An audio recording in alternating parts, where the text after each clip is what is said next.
Hey, how's it going, guys? So I had a question last night, or rather this morning, about 1 a.m. from Harley, asking about what he can expect from collecting food from restaurants. So evidently he's done a trial, he's collecting his gear, but it doesn't look like his trial was particularly, what shall I say, it didn't cover everything. That sometimes is the case if you have your trial on a quiet day and the trainer doesn't have any orders. You don't necessarily get to see all of the aspects of the job. You can just sort of be told about it verbally, which isn't really ideal. Personally, if that happened to me, then I would ask the trainer, or I would ask the other riders in the hangout, which is probably where you meet up, if it's possible, if you could tag along another time or tag along for a bit longer, because I wouldn't like to have started this job without knowing what to expect, just because that's me, that's my personality. It's up to you. Some people like to wing it. It's all good either way. So I'm just going to do a little bit of a video just telling Harley what he can expect from his first shift, and just a couple of tips if I can think of any whilst we're doing this. So first of all, you're going to get to your roughly the center of your zone, and you're going to log in.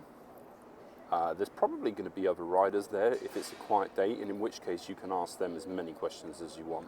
Most Deliveroo riders are happy to share their experiences and give you some tips.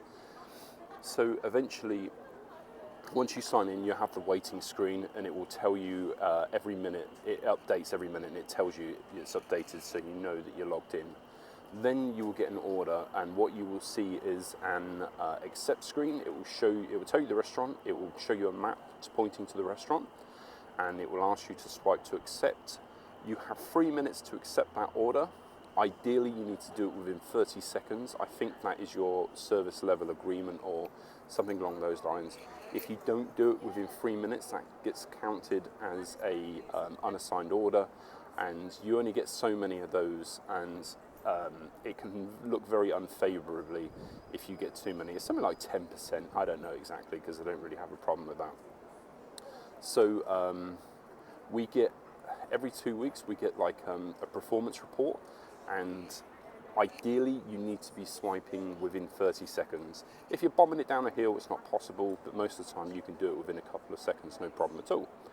So once you've accepted that, you then head to the restaurant, obviously. And when you arrive at the restaurant, you swipe it once to say that you've arrived, and you swipe it a second time to say to confirm that. Now, if there's any special instructions with regards to the restaurant, like go to the back of the entrance, go to the back entrance, or if there's the entrance is on another road, or anything like that. So for instance, we have one rather posh restaurant that we go to, and they don't like us to go in there, so it says wait in the door and attract someone who works there's attention, which is absolutely fine, don't mind that at all. Different restaurants have different policies, different ways of doing things, but it will tell you in the notes. So you confirm that you've arrived. The best practice is to go into the restaurant and just make your presence known to the staff. So just be polite and professional, say hi. You can make some small talk if you really want to. The restaurant staff will probably ask you what your order number is, especially if it's a big one like Wagamama, who have multiple orders at the same time. Although Wagamama is a bit different because they usually have them laid out.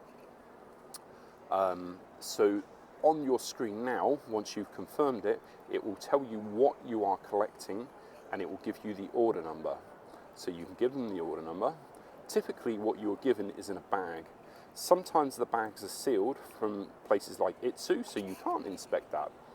But for most other places, you can see on the screen of your phone, you can see, for instance, say, oh, I'm collecting 4 things, but I've only got 2 boxes. So it might be worth saying to the staff, is this order complete? Because I think I'm supposed to be collecting more than that. Okay, so the only other point I would raise here is if you are collecting drinks, typically you collect drinks from a different place, like the bar. So until you become familiar with the restaurants, it's worth saying, if there's drinks on the order, are the drinks in here, or do I need to collect the drinks from somewhere else? you'll pick that up pretty quickly because, I don't know, you only usually got about, I don't know, 10, 15 restaurants in your area. So after a couple of weeks, you know pretty much every place. So I leave my big bag outside next to my bike, and I make sure that my bike is in, if it's in a dodgy area, I lock it up. My personal recommendation to everyone else is to always lock it up, because if you lose your bike, you can't do your job. I like speed, and if it's safe and I can always see my bike, then sometimes I won't lock it up if I can always see it and I feel safe in that area. But I will say that is lazy, and that's a mistake. You should always lock it up. I'm going to learn that one day. Hopefully it's not going to happen anytime soon. But I must say that my bike is a proper dog, so I doubt anyone's going to steal it anyway. It's a good bike, but it just looks crap. Okay, so I typically leave my big bag outside just because lugging that for a busy restaurant, it doesn't look good, it can bump into people, it's not going to do a lot for the restaurant's images, and it doesn't really make us look great. And I just take the inner bag into the restaurant. So you've got your food, you put it in the inner bag, you zip it up, you take it outside, you put the inner bag in the outer bag, zip that bag up, put it on your back, try and keep the bag level at all times. You could have drinks or soup in the bag. So once you have the food, it's important you keep the bag level. This is a tip that not everybody will tell you, and Deliveroo might not even appreciate me mentioning it on YouTube anyway. Do not confirm that you have the order until you're ready to go, because the time that you have to get to the place, I mean, it's pretty, generous. Ducks. It's always something. I don't really hammer it all of the time, especially when I'm tired on long shifts, and I don't have any problems getting to the locations on time. So provided you stop and buy a drink or relax or whatever, you're going to get there fine anyway. But like I say, we get a performance report every 2 weeks, and I like to look good. So I don't confirm the order until I'm ready to go, because when you say that you've arrived at the restaurant, you're off the clock and it's on the restaurant's clock. Not that the restaurant will particularly be bothered, they get it done when they get it done. Restaurants don't rush for us particularly. They're cooking food for other people too. We're all the same. We're not prioritised, which is absolutely fine. I wouldn't expect that. So as soon as you confirm that you're on the clock, that's your time, and you have a time, I think it's worked out on distance and roads to get there. And like I say, I mean, I'm saying don't confirm it until it's in the bag and you're ready to go. But really, I know most people, they look at the route, go, oh, I'm going to go this way, and then they get on their bike and go, and they don't have any problems. This is just what I like to do, which is a bit silly, I suppose, but that's me. The app, once you confirmed it, the app will tell you where you are going. It will show you another police car. We get a lot of that. So it will... Sorry about that. It will show you on the map, it will give you the address. Also, at the bottom, there'll be a telephone symbol. You can either call the restaurant or you can call the customer at this point. The app obviously uses data, but you already know that. Typically, I would say maybe 5 to 10% of the time, I have to call the customer because either they aren't answering the door or I can't find the address. Perhaps it's in an obscure location which isn't obvious. So you're going to need your own credit or what have you. And if you have to call customer services, you're going to have to use your own credit anyway.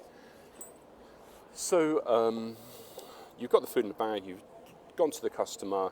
Do not confirm that you've delivered the food until you've physically delivered the food, because if there is a problem at any point, say for instance you're outside the door and you confirm it and then there's no answer, you can't call them, because that once you've confirmed it, it goes back to the waiting screen. So don't confirm it until you've handed over the food, just in case you need to call them. Or if you need to call customer services, the first question they're going to ask you after you identify yourself is, what's the order number? And of course, you're not going to know what the order number is, because now you're on the waiting screen. Not entirely true. You can get the order number off the email, because as soon as you've done a delivery, between seconds and a minute, you will get an email to tell you how long it took you and if there's any car tips, which is nice. So you've done your delivery, you've made small talk with the customer, so you've asked how they are, told them to enjoy their food, just been nice, professional and friendly, and then you just jump back on your bike, head back to the hangout zone and wait for your next order. You will learn different restaurants have different ways of doing things. For instance, Wagamama in Reading, I can't say they do this in every place, but I think Wagamama is pretty uniform, so perhaps they do. They will check off on the receipt the food in there. So you go in there, you see the bag with your receipt on there, with your order number, and then there will be like 4 items and their ticket off, and you'll see napkins and cutlery on the top. You know it's ready, you can just put it in the bag and go. Yeah, so just remember drinks, asking about the drinks, and for the first day, if you have a question, ask. Like, don't be afraid to ask. Like, maybe 1 or 2 of the restaurants have some grumpy staff in it, but I have to say 99% of the places we go, everybody is happy and friendly.